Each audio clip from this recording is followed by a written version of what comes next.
the general.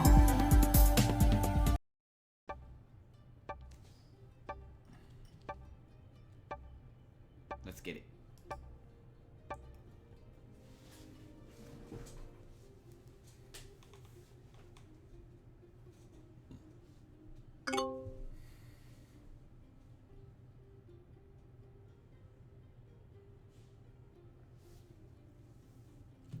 Hey, what's up? Twitch, YouTube.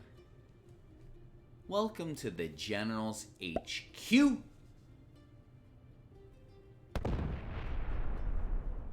Looking at the first man twitching Risk. The General has over 500 hours of raw Risk content on YouTube. Over 500 Risk wins. You're looking at the man, the legend, the General, with the biggest Risk library on YouTube. Facts, no cap, baby. I have a special treat for you, ladies and gentlemen, today.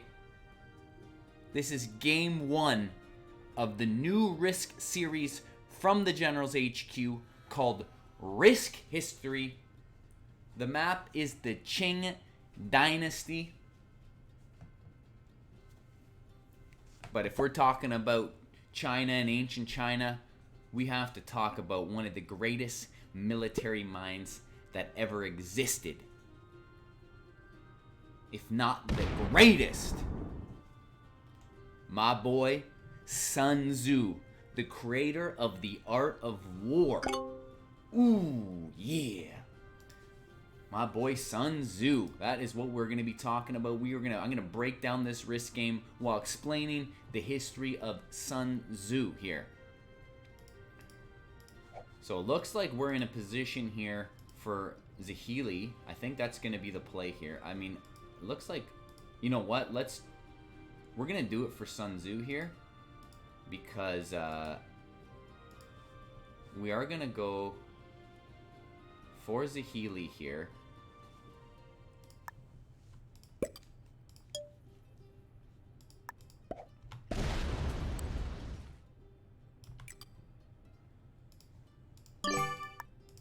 We are going to go for Zahili. Porcelain taking Mongolia here to the north. That's fine. I'm going to take Zahili here next turn. Looks like Yellow's going to take Manchuria. That's completely fine. So the story of Sun Tzu goes as this. Around 500 BC, Sun Tzu, the head general of the state of Wu, which is about the Jingsu here, roughly where Jingsu and Zhejiang here is roughly the Wu territory here, and then, you know, roughly Anhui, Hubei, and Henan here is roughly not quite the same borders, but that's the state of Chu here. So we're going back to 500 BC. You know, Sun Tzu was hired by the Wu state. You know, Chu was a state that wanted to invade Wu here. So they hired Sun Tzu as a general to defend Wu. And what the dealio was is we're gonna take here. We're gonna take Zahili here. But in Sun Tzu's honor, I'm actually gonna keep that 5 right there. Because we're gonna act as if we're Sun Tzu here, basically.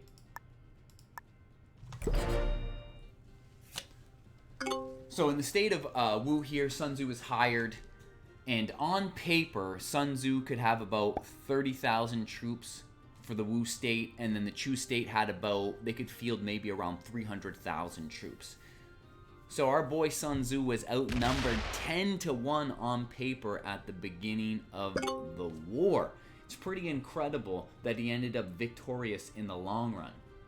But in this video, I'm going to explain to you why he ended up victorious. And we're also going to smash the battlefield here and conquer the world, conquer China here. Or we should say the Ming Dynasty, or Qing Dynasty. So here we go, So Sun Tzu,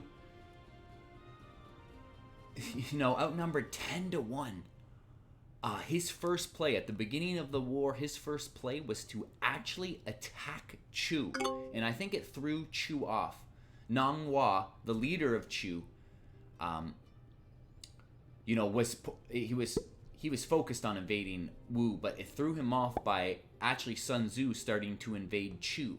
But the targets Sun Tzu would choose are like remote border crossings, remote bases, easy, soft targets. And the lesson that Sun Tzu has is attack what is weak, avoid what is strong. Especially when you're outnumbered 10-1 in his situation, he had to hit soft targets, easy targets, and he had to approach that so he could learn about the enemy. Every engagement, he's learning into how the enemy, what weapons are using, how they fight. He's getting intel in every skirmish and engagement he's getting with the Chu army, right? There's no way that he wants to go, you know, 1-on-10 in a situation, or like, you know what I mean, in a risk game. There's no way he's gonna roll the hard dice, you know, 4-on-30. He's just not going to do it, man. 4-on-40. You're just not going to do that. Why would you do that? The odds are against you, right? So he decided to let's have a little presence over here. Actually, it's a little crazy. Let's live on the edge here. I just want to get a card here. I'm not necessarily looking to do anything over there. Oh, so I need to get this 5 out of here because charcoal porcelain wants this continent. But maybe I should leave it there just to not let him porcelain be too greedy here. Man, that like sucks so much.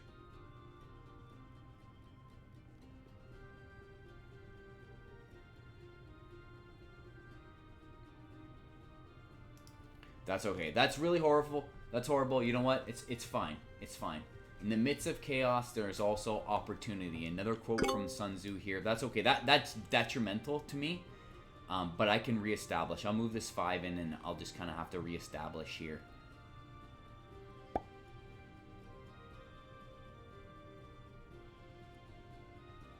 That's just kind of an unfortunate situation that Yellow wanted to bring his boys home. It's very unfortunate for me, but if I can reestablish, then we might be all right here.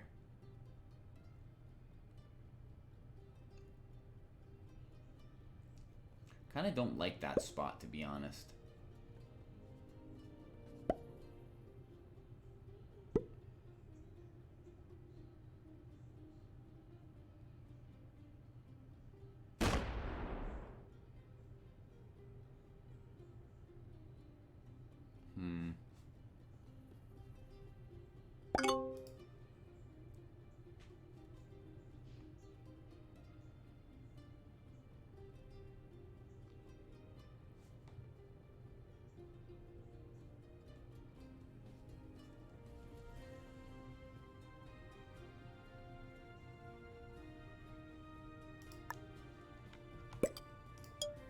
Okay, we're just, you know what, it's gonna be a little risky here because I'm gonna like go for it right away, and they might break me again because I'm weak. It's just a very unfortunate situation for me, I'm not gonna lie.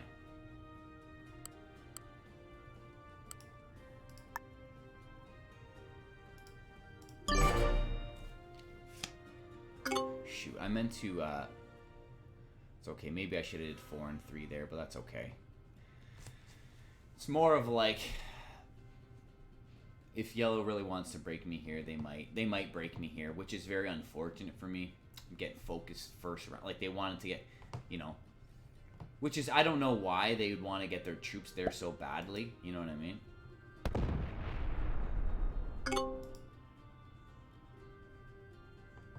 So that's okay. It's unfortunate. It's very unfortunate, but what can you do?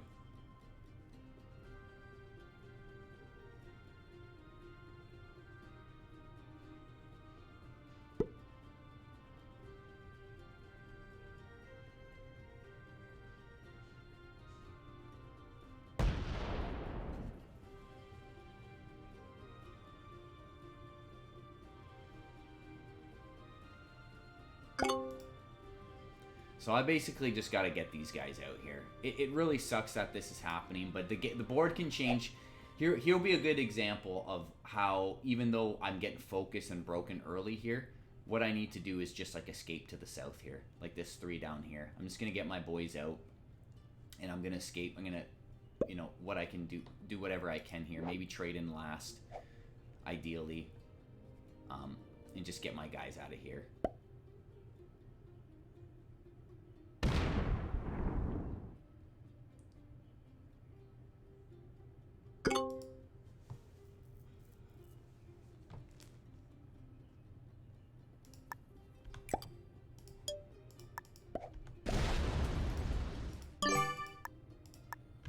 Slowly get my boys out. I'll take my 7 here and bring my 7 down here eventually. You know what I mean? I'm just gonna get them out and down to the south here.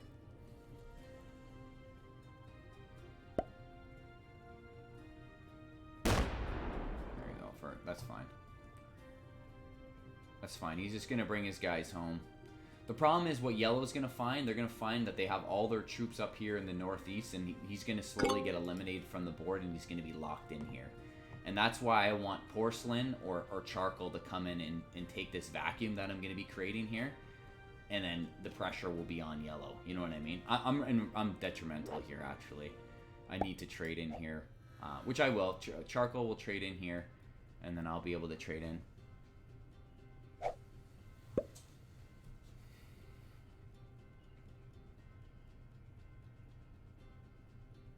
Yeah, the greatest victory is a victory that requires no battle. You know, basically I want to get away from everyone. I'm the weakest link. I need to just get away. That's one of Sun Tzu's great quotes.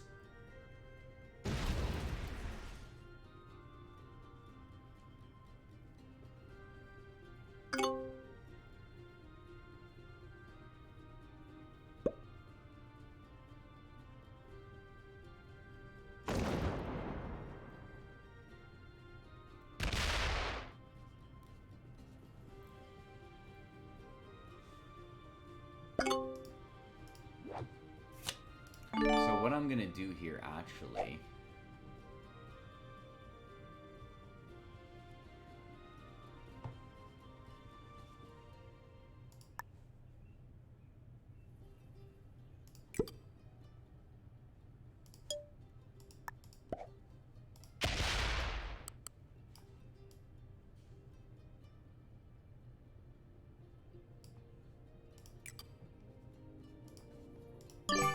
I'm gonna try to take something here.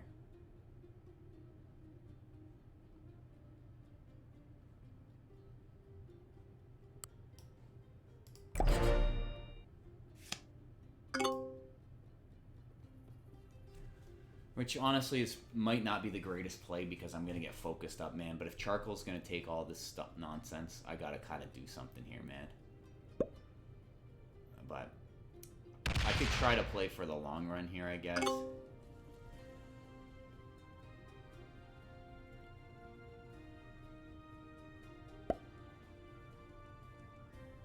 I'm hoping that Charcoal just wants to defend that continent it's got there, so... Perfect. That's kind of exactly what I wanted to happen, is that Charcoal's just gonna do here. Now I gotta worry about Porcelain maybe breaking, which actually might happen, but...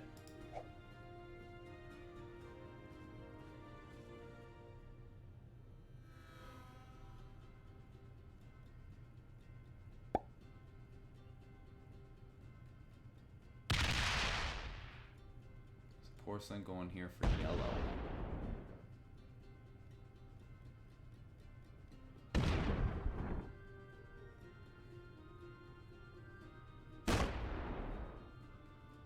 They're not really going to be able to get Yellow's elimination here, but I can.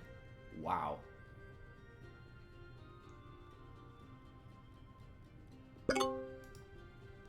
It's kind of incredible for me that that even happened, like, to be honest. Because I'm actually going to get Yellow's elimination. What?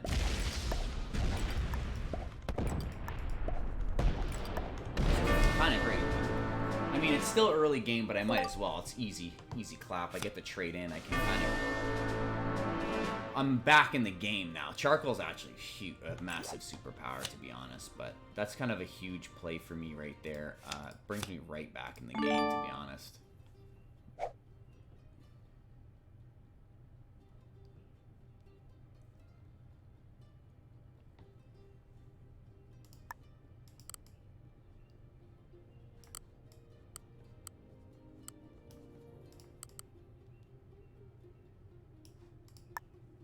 This one's attached to everything, right?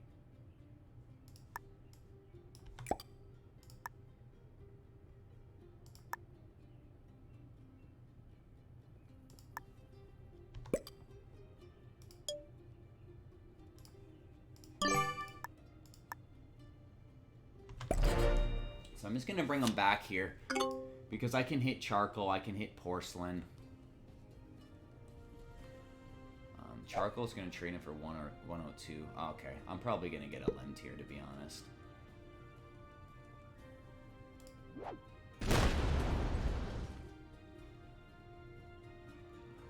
No, I'm not. Wow, I thought charcoal... if I'm charcoal there, I 1,000,000% a limb me because... Bro, charcoal is just too much right now. I would love to see porcelain, like, break... charcoal here. Don't break me, man. Like, that's just the dumbest play I've ever seen. The guy has 102. Well, at least break both of us, yeah. The man literally has 102, you know what I mean?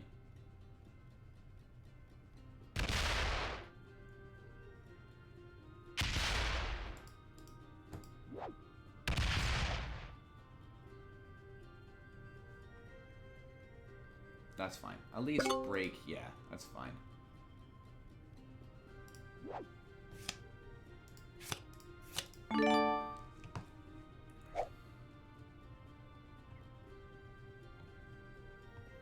That's fine. If he just broke me and that's it, I would have been pissed. But because he broke down there as well, I'm not too upset about it, you know?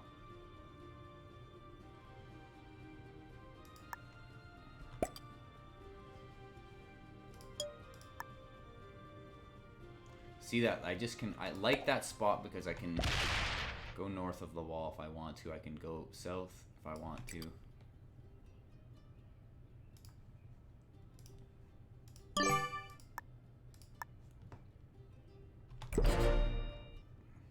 Shoot, maybe I should have moved that 5 there, to be honest. Because he might go straight up north. But he could go around too. But we'll see what charcoal does here. Is 104. I'm a card ahead of everyone here, so that's the good thing. That's the good thing here. Yeah, but that's sorry. Coming back to Sun Tzu. Sorry, the game's so intense. I almost deterred from the history here. Sun Tzu was so good at hitting. So what would happen is Sun Tzu would hit these remote spots, remote outposts. And then the Chu army would send a bunch of men to engage Sun Tzu, but when they got there, Sun Tzu wasn't there. Sun Tzu was so slippery, dude. You could just never get a hold of him. Even though they had 300,000 troops, they could just never get a hold of his army. He was so slippery.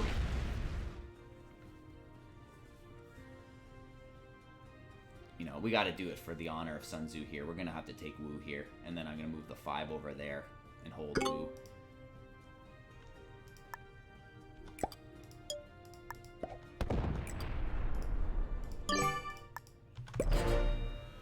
And he was so slippery that the Chu army... So every time the Chu army sends men and material and all this stuff, it's costing money, right? These things cost a lot of money. You have a big army. It's costing tons and tons of money. Tons and tons of money. So I'm assuming he's probably going to go for my limb here.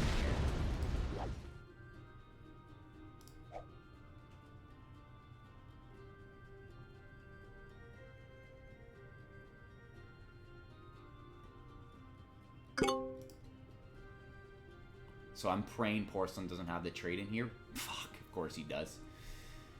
Right? Because I can limb Porcelain, get a trade, and then focus Charcoal full send. We'll see what's going on here. Yeah. Another Sun Tzu famous quote: "He will win who knows when to fight, when not to fight." And that was definitely Charcoal's time to fight me, man. And that was, if Porcelain couldn't trade in, that was definitely my time to fight. This is good, though, because he's really hurting Charcoal here.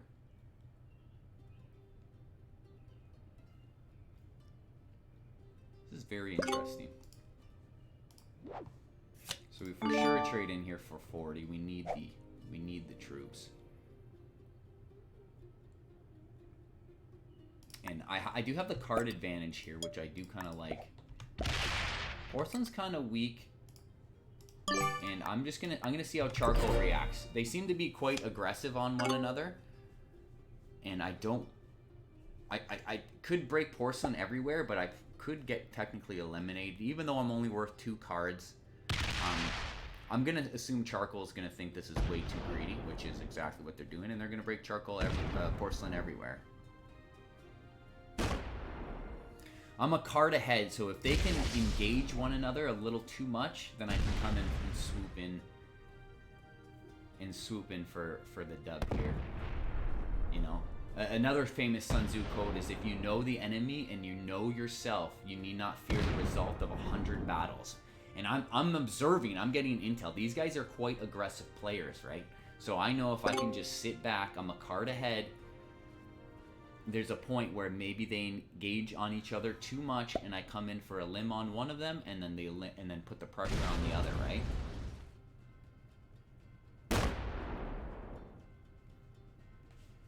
I need the wild card here, though. I need to get the trade in here on 3, ideally.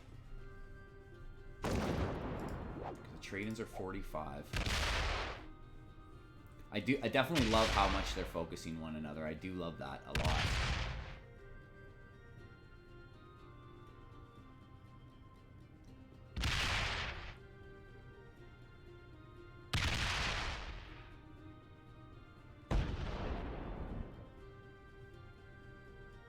They're getting really on each other's nerves here, which is ideal for me.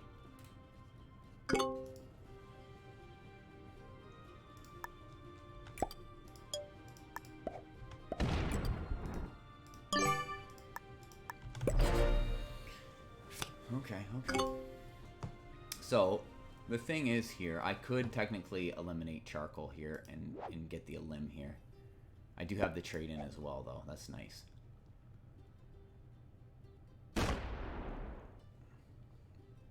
So if he over focuses here, I might just eliminate Charcoal here for...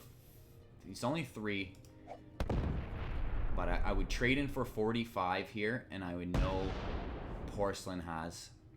It's not an ideal situation, but honestly, I should just bide my time. If they keep focusing each other like they're doing, I should just, for like the most part, bide my time, honestly.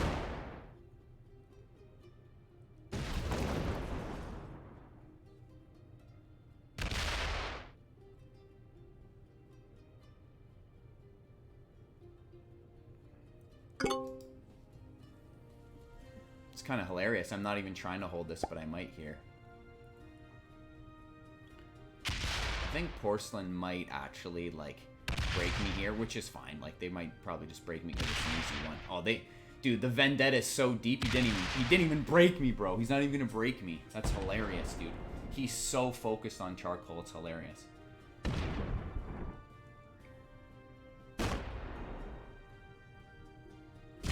He also has, Sun Tzu has another quote: "There's no instance of a nation benefiting from prolonged warfare." And like, this is basically what they're doing. They're basically doing prolonged warfare on one another.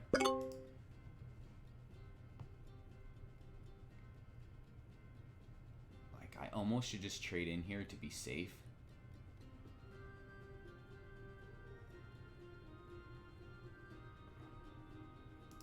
I think I do that just to be super safe. Like, if they just keep doing what they're doing, man, I'm just gonna keep, like, I don't even want to break Porcelain there. I'm trying not to be enemies with Porcelain. I don't want him to redirect the vendetta towards me. I do need to get a card, though, ideally.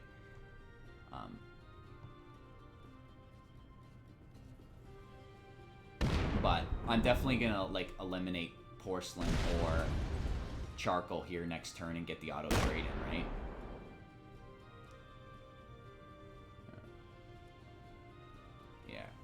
Another famous quote from Sun Tzu: victorious warriors win first and then go to war, while defeated warriors go to war and then seek to win. You have to have the right mentality coming into the war, right?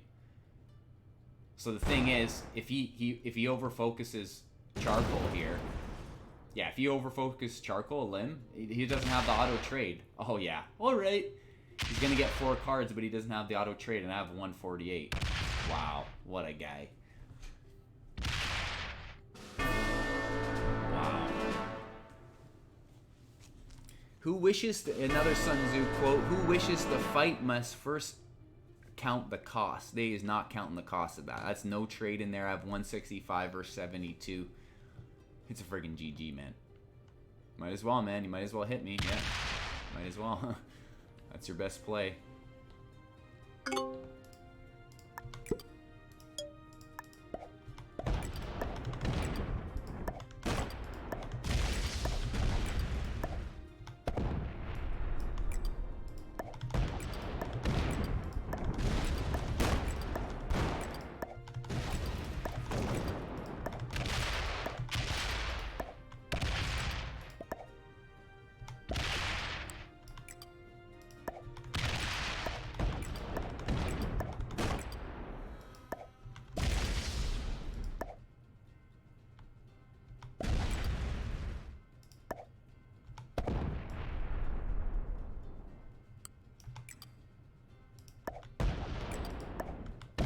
What we're gonna do in honor of Sun Tzu, we are going to end it here on the Wu territory. It was like it was meant to be. Alright, GG taking down the Qing dynasty, learning quite a bit about Sun Tzu and the history of Sun Tzu, going through quite a bit of his quotes here. And that's how Sun Tzu ended up winning the war, guys. He basically drained the treasury, and he ended up just outsmarting his enemy. And Sun Tzu always had a big thing about using the intellect always in warfare. Always must use the intellect here. And in this game I use the intellect just like Sun Tzu. And maybe that's why I won this game here in the Qing dynasty, because of the teachings of Sun Tzu. That's how important, guys. So always remember that the teachings of Sun Tzu can be related to politics. It can be related to business, competitive sports, competitive video games. You must study Sun Tzu. If you're going to study anybody about military, there's obviously other generals to study, but Sun Tzu, in my opinion, is the #1 general you have to study, man. Study the art of war. It could be adapted. The art of war could be used in Risk. It can be used in anything. It is so versatile. It can be used in anything to better yourself. And remember, always to better yourself. Well, I hope you guys enjoyed the first episode of Risk History. Game 1, Sun Tzu, my boy, on YouTube. Please comment, like, and subscribe. And make sure you guys tune in next time when the general Sun Tzu's the Qing dynasty.